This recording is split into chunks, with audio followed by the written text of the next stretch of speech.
Unveil your fortunate face. Your face is full of grace.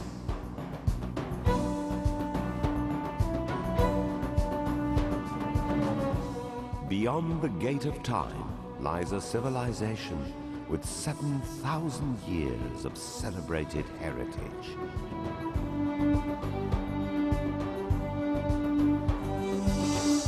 A cradle of civilization. A tolerant world empire. A crossroad of civilizations.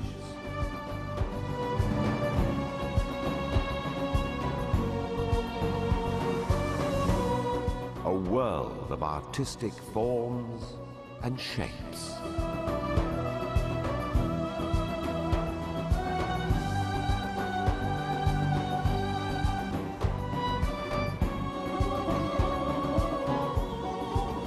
A kaleidoscope of architectural marvels. Recreated for the first time.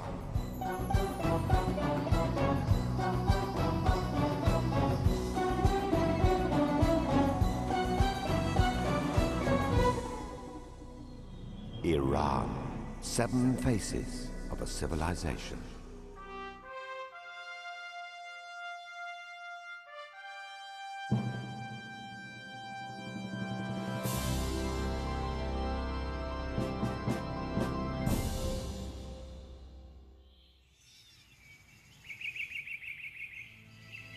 The first region in Iran to develop a recorded history was Khuzestan.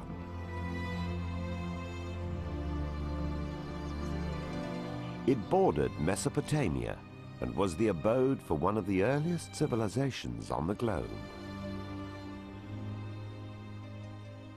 Chogamish, this huge archaeological site that is behind me, was settled around 6800 BC by early farmers. It gradually developed into a major town in the 4th millennium BC that was administered by state organizations. Among important objects found at Chogamish are a number of seal impressions on clay balls, which have enabled us to portray different buildings and thus picture the town with the help of archaeological findings.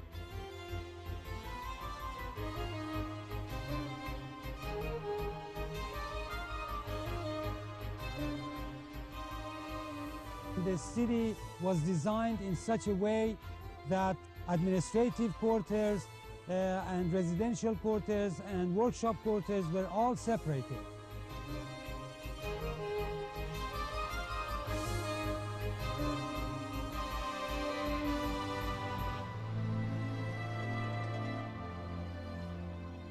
The alleys and the streets communicated beautifully with one another, and the city had a sewer system.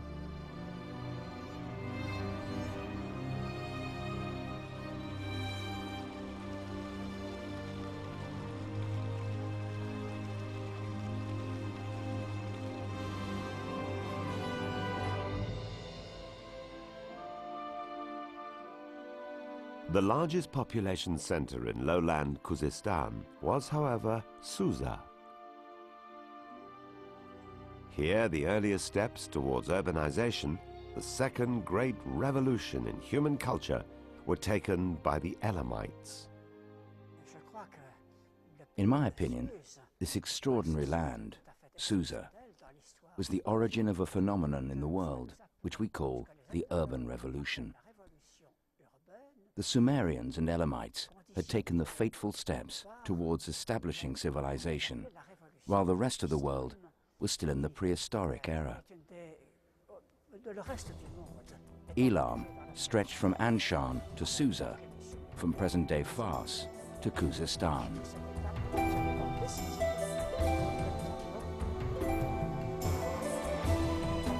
Almost all the techniques that formed the civilized societies were developed during the millennia after the emergence of urban centers in Mesopotamia and Iran.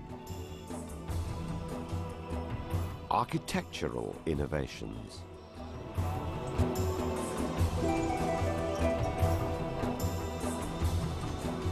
metallurgy and geometry,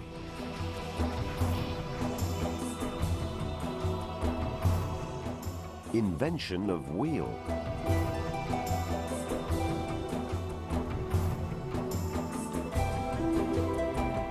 and even toys.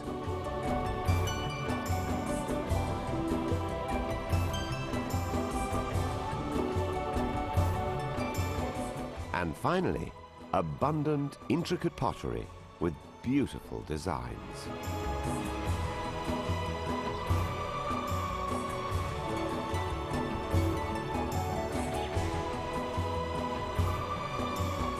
As economic interaction intensified, the subsequent need to record and store information eventually paved the way for the development of writing. While the formation of cities marked the beginning of civilization, the invention of writing separates history from prehistory. And thus began the history of mankind.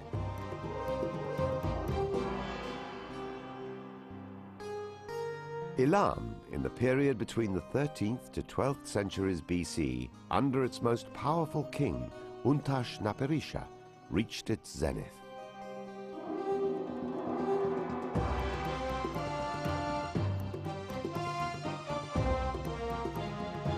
Overlooking the river Diz, he made a holy city called Dur Untash, what we may call Untashburg, the present-day Chogazanbil.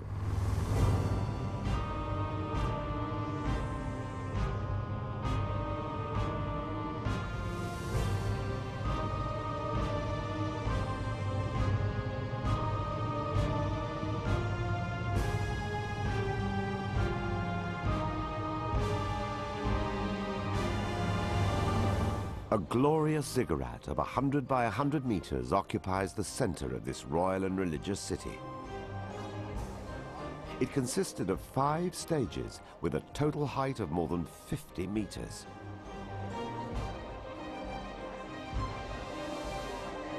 Here, priests would conduct religious ceremonies, while sacrifices were offered on special platforms.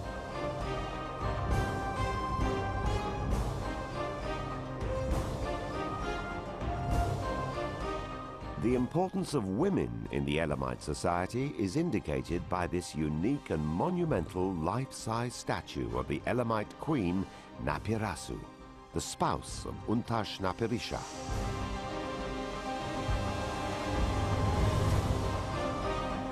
Weighing more than 1,750 kilograms, it was unrivaled even in Egypt or Babylon.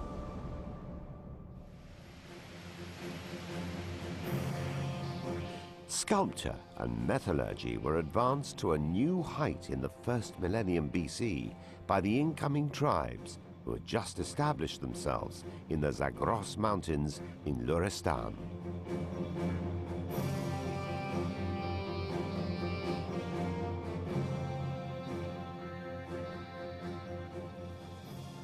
To me, the fascination is that they are so unusual and they're so alive and vigorous. Beautiful metalwork. To make one of the most elaborate Luristan bronzes, you have to make a wax model first. Then you cover the wax with clay. You bake the clay so it's hard and the wax in the inside melts out. And then you pour the bronze into the space left by the wax, so that each one is unique.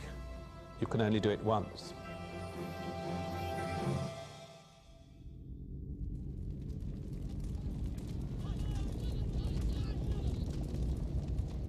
In 646 BC, the Elamite civilization was shattered by Ashur-banipal, king of Assyria. The Iranian tribes, on the other hand, eventually defeated the Assyrians and for the first time in history formed a noble and tolerant world empire. The Achaemenid Empire.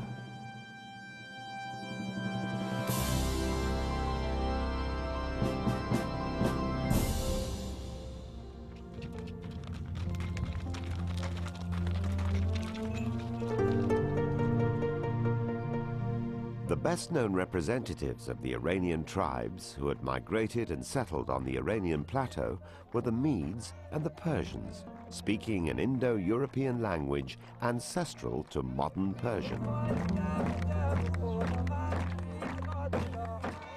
The Iranian tribes, while absorbing the millennia-old art tradition of the Near East, gave it a new, invigorating flavor and value.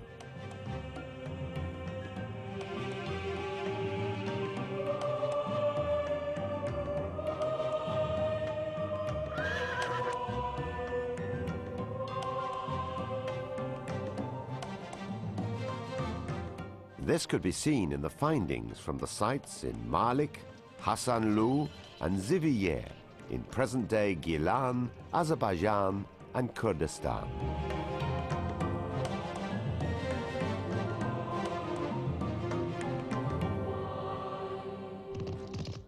In 559 BC, Cyrus, one of those rare leaders towards whom one cannot help but gravitate, unified the Medes and the Persians and initiated what had never been achieved before, the first tolerant world empire.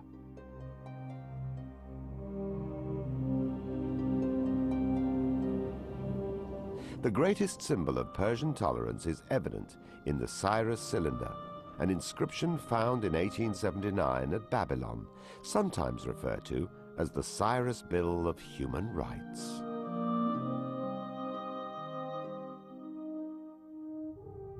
Tolerance was the key word in religions in this vast Achaemenid empire.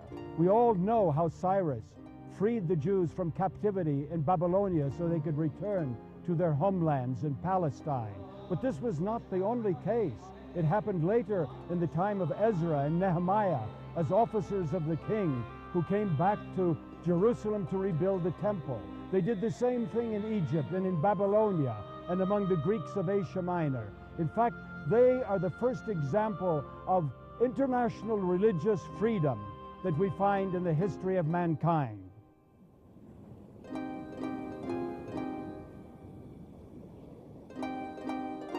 Because of biblical references to Cyrus, he was for centuries regarded as a model of a good ruler. Some Muslim scholars also find Zulkarnain in the Quran to be a reference to Cyrus.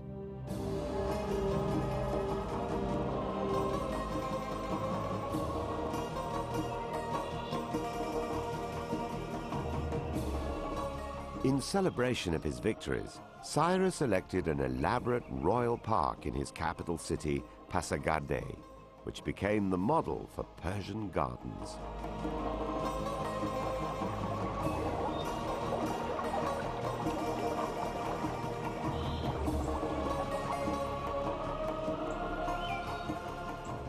Since we had got two large rectangles, if we divided it with the vision of power, we got 4 parterres, or a chaharbagh.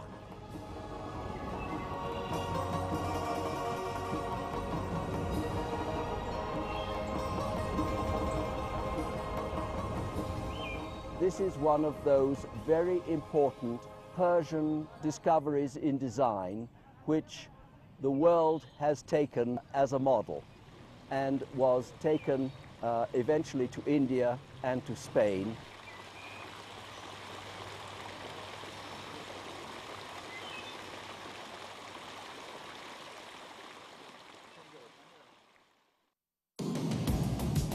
The most brilliant Achaemenid king in administration was Darius the Great, who brought the empire to its pinnacle.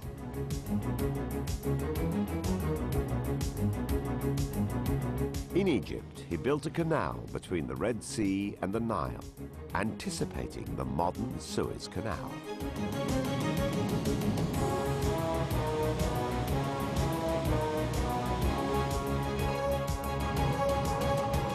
At the same time, a great highway of 1,600 miles, stretching from Susa to the Mediterranean shores, was devised.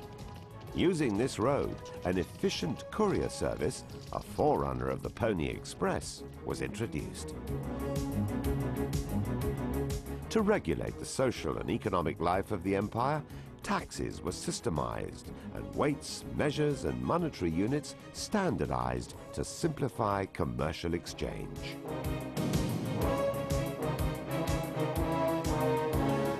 In many ways, the Persian Empire was responsible for transmitting a myriad of cultural and technological achievements of the Near East to the Greco-Roman civilization.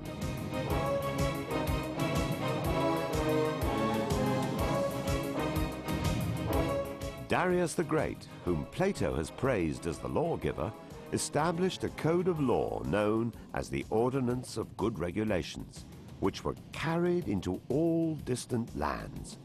In fact, at this time, a new word for law appeared in the whole Near East, the Iranian data, which was borrowed by Armenian, Hebrew, and Akkadian languages.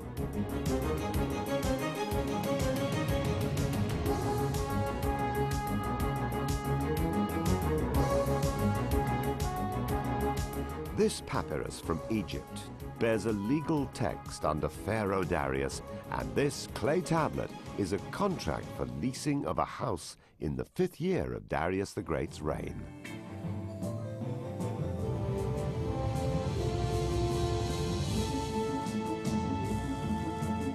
Some 2,500 years ago, Persepolis was the sumptuous capital of the great Persian Empire, which, according to Diodorus Siculus, was the richest city under the sun. Reminiscent of the vastness of the Persian Empire are the 23 groups of gift-bearers from all over the empire depicted on the Persepolis reliefs.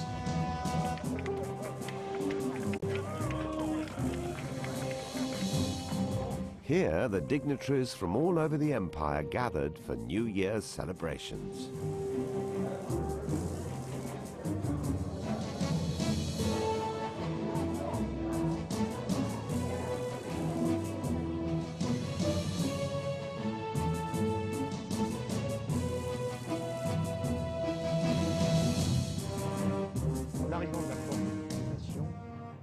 Coming up to Apadana, the visitor is quite impressed by the size of the columns, which were about 20 meters high. Then, passing through the giant doors that were 18 meters high, he would enter the huge audience hall. His heart is beating faster and faster.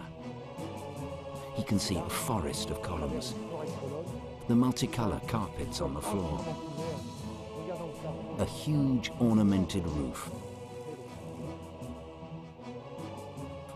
and finally, in the background, he would ultimately see the king himself seated on his throne.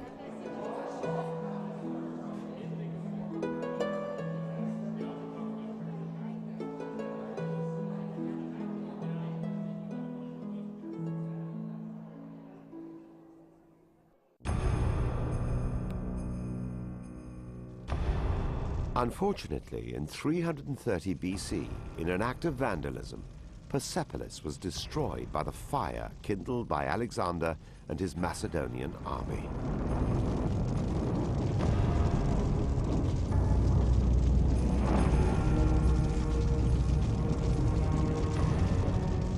Thus, the richest city under the sun was no more.